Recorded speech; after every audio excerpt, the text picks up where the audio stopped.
Така и на сфера, беше поедно почеток беше добро.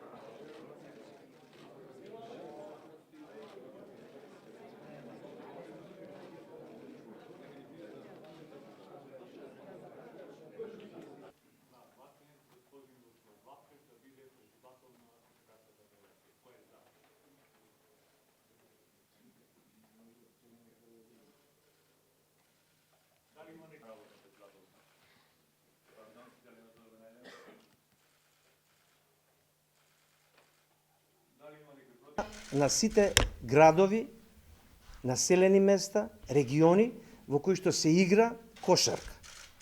Чак и на оние места во кои што се има намера да се игра кошарка. Мора да седнеме да поразговараме најотворено за сите проблеми.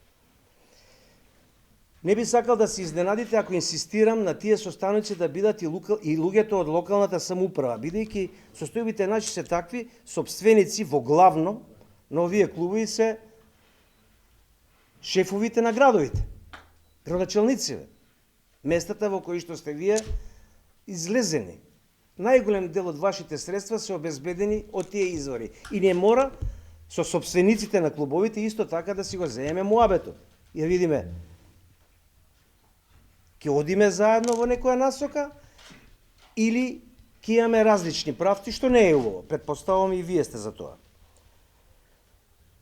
Точка 2, за која што јас ќе сакам исто така сериозно да размислам со моите соработници, е пресек на состојбите во младинските категории.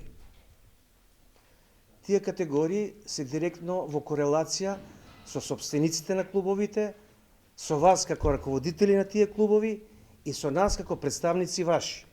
И тука исто ќе мора сериозно да поразговараме во која насока и во кои правци со тие деца ќе одиме. Останато за што ќе сакам сериозно да поразмислиме и да се произнесеме е стратегијата за настапот на нашите како сениорски селекции, така и младински селекции. Таа стратегија нормално не опфаќа само назначување на луѓе што ќе ги водат тие селекции, него и наш сериозен пристап кон обезбедување на нормални и квалитетни услови за доведување на тие луѓе во тренажни активности, во почитување на нивните обврски, одигравање на тие надпревари. И знаете, во оквирот на ова што све размислувам и опфаќам, бидејќи ние сериозно разговаравме на овие теми изминатиот период. Како четврта точка, ако е на некој начин континуитет на овие меѓународни активности, е организација на такви манифестации и активности во нашата земја. Тука секако ќе направиме еден интересен пресек дали ќе бидат мотивите исклучиво од финансиска природа, бидејќи според сознанијата со кои што располагам во минатиот период, таа била водилја во таа насока. Тој предизвик бил во главно од финансиска природа. Тука има една многу значајна и битна димензија, доколку тие младински првенства ги организираме на еден исто така соодветен кооперативен начин, се многу позначени за нашите категории тука, отколку во странство, ако успееме. Но и доколку не бидат тука и бидат во странство, ќе дадеме се од себе тие деца достојни да не презентираат, да бидат во нормални активности опфатени, на нормални припреми отидени, подкрепени со максимална наша поддршка. Се надам тука и државата, и од државата ќе имаме големо подадена рака. Точка број 5 е женската кошарка. Женската кошарка, јас имав разговор со поголем тим од нашата женска кошарка, која опфаќа во моментот 15-16 екипи. Луѓето се некако изненадени. Еден наизглед не многу битен податок, ама сепак говори за нашите севкупни состојби во кошарката. Женската кошарка се жали и приметува дека во изминативе неколку месеци, 6, 7 или 8, не знам колку е, чак не се опфатени ни со една сериозна, ни било каква информација во средствата за јавно информирање. Малку зачудувачки. Ние ќе сакаме со женската кошарка да поразговараме малку посериозно, тие имаат некои начини за размислување за и стратегија како да се одвиваат нивните активности и доколку тие имаат став, ние ќе го поддржиме тој став. Ќе го поддржиме во секаков поглед. Во секаков поглед. Го имаат мојот збор во тој дел. Оно што останато, а мислам дека ќе биде многу значајно е анализа на постојниот систем на надпреварување.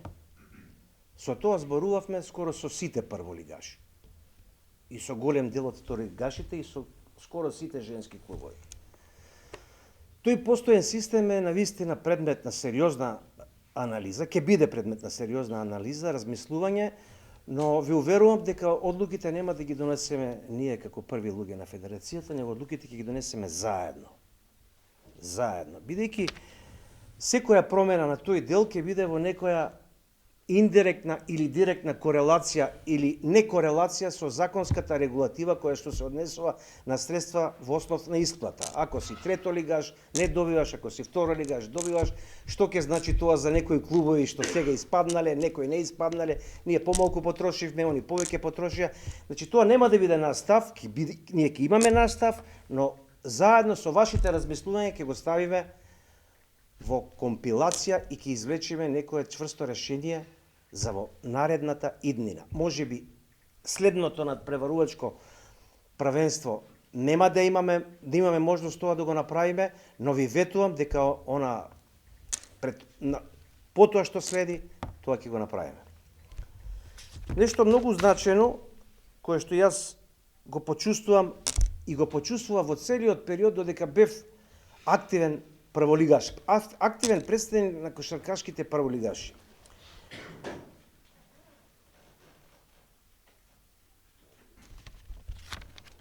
Сериозна соработка и анализа со Министерството задолжено за нас околу законската регулатива на странските играчи. Значи, јас би сакал тука еден вака наизглед не многу битен податок, али верувате ми е многу значаен.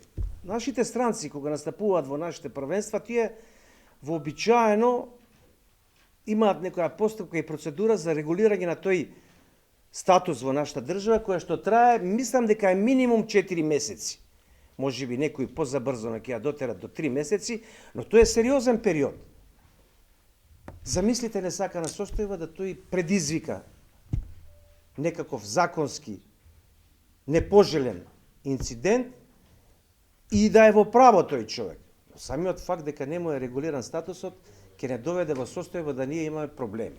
Затоа ќе бараме подадена рака од државата, да најдеме начин и можности тие работи да ги завршиме во пократок временски период.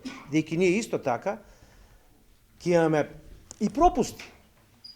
Нема да бидеме задоволни од некој играч кој што не во некој краток временски период присутен, 20 дена, месец и пол дена ќе направиме нова рокада и така натака, и така натака, и така натака. Кога сме тука во тој дел, она што го разговаравме и размислуваме за бројот на странците, јас ќе го оставам да го решаваме веднаш по завршување на нашето првенство, на наредно собрание годишно, малку ги проанализираме тие состојби, колкав е тој број, ќе го намалуваме, ќе го зголемуваме или во која насока ќе одиме со тие предлози. Да подсетам, тука има и членови од порано.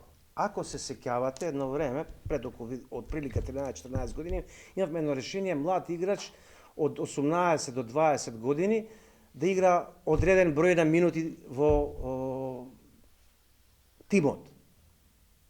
Поготово во првото полувреме. Таа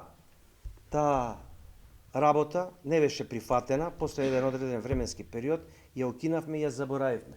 Денес, после 13 години, сега ние не можеме да се компарираме со таа федерација, Српската федерација сериозно размислува да уфрли таков еден член во нивниот закон за спорт.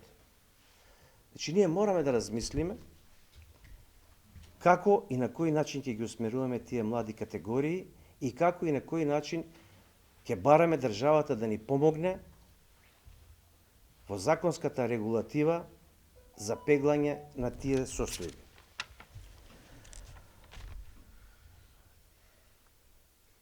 Соработката со тренерската организација и судијската организација, мислам дека би требало да ја подобруваме, технички оспособуваме поквалитетно и во рамките на тоа придобивките кои што ги добиваме од меѓународните фондови, од ФИБА институциите и така натака, имате мој збор дека ќе бидат искористувани во таа насока.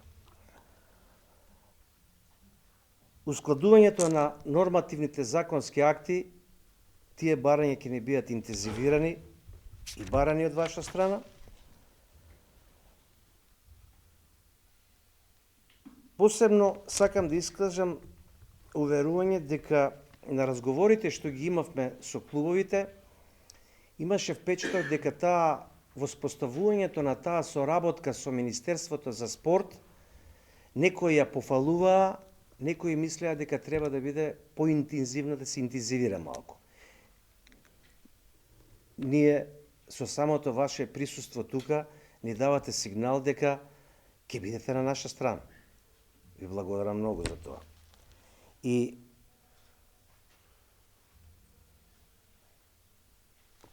максимално ќе ги продолжиме активностите кои што претходните раководства ги имале во правец на соработка со ФИБА органите и ФИБА институциите. Значи, за да успееме во целата оваа работа и да се тргнеме од состојбите во кои што се наоѓаме, би било честно да ви кажам дека покрај желбата за транспарентност, ако ја немам и вашата подадена рака, не сум убеден дека јас ќе успеам во оваа работа. Затоа ве замолувам, ние ќе бидеме од наша страна максимално транспарентни, ви уверувам дека ќе имате мојата рака подадена во секој момент, ама јас ќе ја посакувам и вашата рака на соработка. Јас имам толку, ви благодарам многу.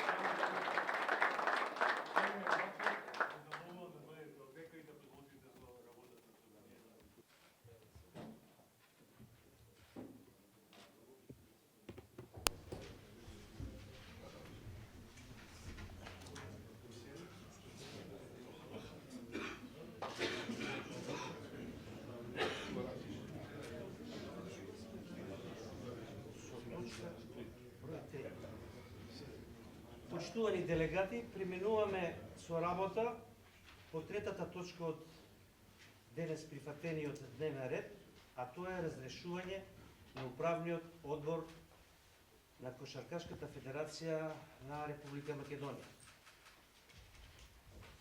Ве молам да преминеме на гласање.